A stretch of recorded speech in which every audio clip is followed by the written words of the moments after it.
Assalamualaikum warahmatullahi wabarakatuh. Saya Amalia Fatharani dengan NIM A1C4220004. Di sini saya ingin mempresentasikan proyek penulisan karya ilmiah saya yang berjudul Efektivitas Model Pembelajaran Problem Based Learning atau PBL terhadap keterampilan kolaborasi siswa pada materi virus di kelas 10 SMA Negeri 2 Batanghari.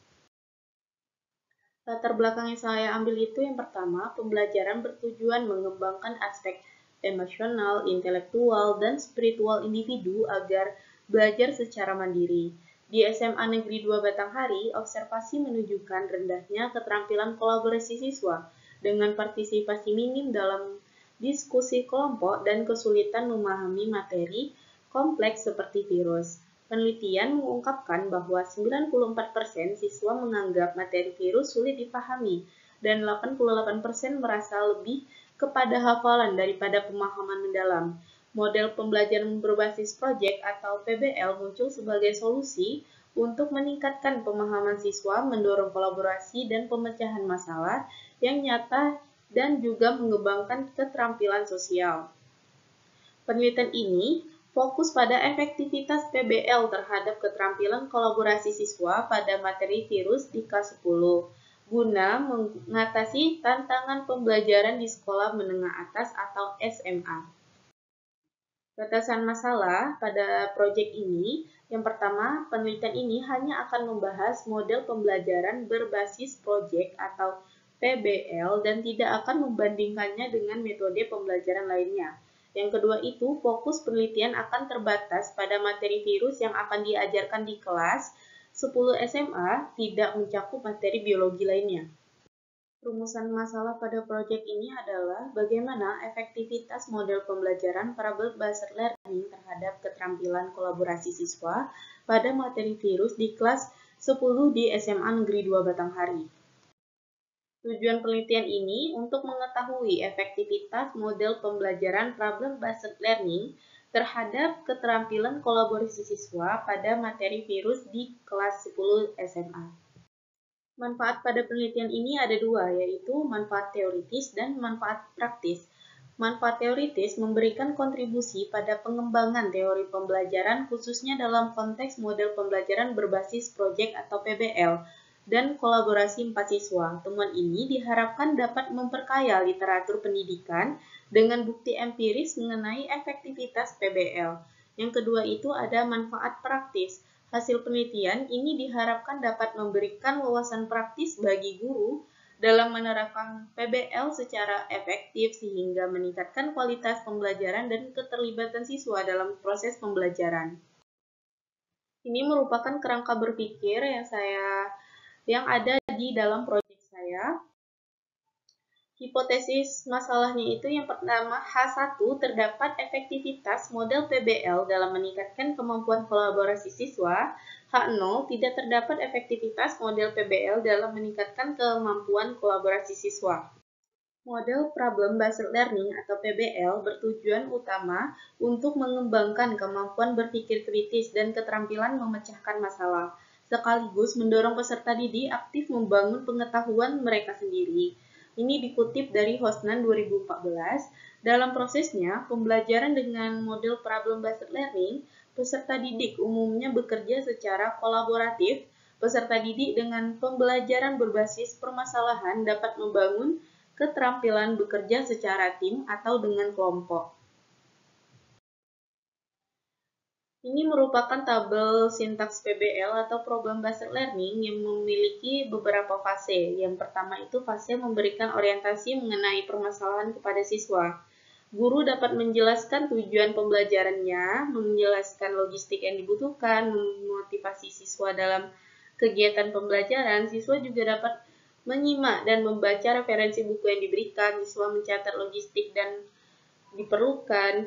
Fase kedua itu mengorganisasikan siswa dalam melakukan penelitian. Yang pertama itu membantu siswa mengorganisasi dan mendefinisikan tugas belajar yang berhubungan dengan masalah tersebut. Siswa menanya hal yang kurang dipahami, siswa dibagi menjadi beberapa kelompok, 4-5 kelompok. Pada fase ketiga, siswa membantu Melakukan investigasi baik secara kelompok maupun individu. Guru di sini mendorong siswa mengumpulkan informasi yang sesuai dengan mendapatkan pemecahan masalah serta penjelasan, pengumpulan data, dan hipotesis. Di sini, siswa mengumpulkan informasi dari berbagai sumber dan tidak hanya dari guru saja. Siswa mengumpulkan data dan melakukan hipotesis. Pada fase keempat, mengembangkan dan mempresentasikan hasil. Si guru dapat membantu siswa dalam merencanakan atau menyiapkan karya yang sesuai. Guru dapat membantu dalam membagi tugas antar kelompok. Siswa membuat hasil karya dalam bentuk laporan. Siswa juga bisa mengerjakan pembagian tugas yang telah diberikan oleh guru. Pada fase kelima, menganalisis dan mengevaluasi proses ketika mengatasi masalah. Guru dapat membantu siswa melakukan refleksi atau evaluasi pada penyelidikan yang telah dilakukan, seperti penyelidikan pada selesainya materi yang telah diajarkan oleh guru tersebut. Siswa dapat melakukan presentasi hasil belajar yang mereka dapat. Kelebihan dari PBL, yang pertama itu, pada situasi nyata, siswa didorong untuk memiliki kemampuan dalam pemecahan suatu masalah. Siswa mampu membangun pengetahuannya sendiri melalui aktivitas belajar. Siswa tidak berkaitan dengan pemecahan masalah, tidak perlu dipelajari karena berfokus pada masalah setiap materi. Ini dikutip dari Soimin 2017. Adapun kelemahan model pembelajaran problem-based learning menurut Soimin 2017, yang pertama itu dalam menerapkan problem-based learning tidak dapat dilakukan untuk semua materi pembelajaran karena PBL tidak cocok jika pembelajaran tersebut menuntut kemampuan untuk melakukan pemecahan masalah. Yang kedua itu sulitnya dalam membagi tugas antar siswa karena siswa yang heterogen. Berikut merupakan indikator keterampilan kolaborasi yang ada pada proyek saya. Yang pertama itu kontribusi secara aktif, bekerja secara produktif, menunjukkan sikap tanggung jawab, menunjukkan fleksibilitas dan kompromi, menunjukkan sikap saling menghargai. Itu merupakan tabel. Pendekatan dalam penelitian ini adalah pendekatan kuantitatif. Pendekatan kuantitatif merupakan penelitian yang berupa angka, mulai dari pengumpulan data, penafsiran, dan hasil penelitian untuk mengetahui apakah ada hubungan atau tidak antara dua variabel. Penelitian ini juga penelitian kuantitatif yang menggunakan desain quasi-eksperimen dengan rancangan non-quasi-valent, pre-test, post-test control, group design. Penelitian ini bertujuan untuk memperoleh gambaran mengenai efektivitas model pembelajaran PBL terhadap keterampilan kolaborasi siswa pada pembelajaran biologi di SMA Negeri 2 Batanghari. Yang kedua itu waktu dan tempat penelitian. Penelitian ini dilaksanakan pada bulan September sampai November 2024, tahun pelajaran 2024-2025 di SMA Negeri 2 Batanghari.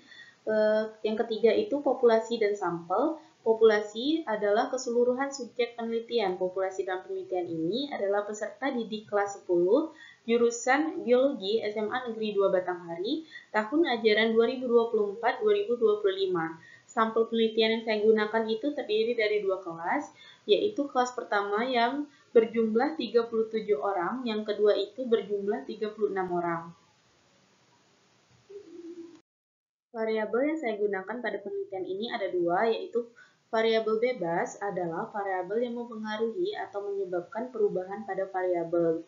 Variabel bebas dalam penelitian ini adalah penggunaan model PBL. Variabel bebas dalam penelitian ini ditandai dengan huruf X.